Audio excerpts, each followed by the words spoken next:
వారం రోజుల నుంచి వర్షాలు ఒకటే పడటం వల్ల ఎండ చూసి ఎన్నో రోజులైనట్టుగా అనిపిస్తుంది. ఈరోజు వర్షం లేదు, ఎండగా ఉందని చెప్పి ముగ్గు వేసి కూడా చాలా రోజులైంది అనిపిస్తుందండి ముగ్గు వేస్తుంటే. నేను నర్సరీకి వెళ్ళాను అని చెప్పాను కదా! నర్సరీకి వెళ్ళి నేను మొక్కలు తీసుకొచ్చినప్పుడు ఆ మొక్కల కాస్ట్ ఎంతో కూడా కాలేదండి.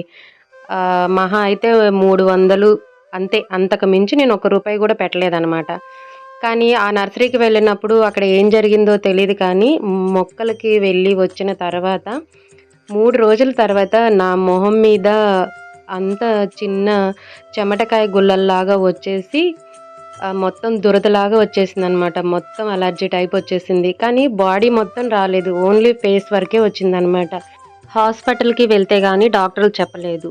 పురుగు ఏదైనా కుట్టిన తర్వాత 3 రోజులకి అది బయటపడుతుందని. చూడండి, మొక్కల ఖర్చేమో 300, హాస్పిటల్ బిల్లేమో 2000 దాకా అయింది. అదే సామెత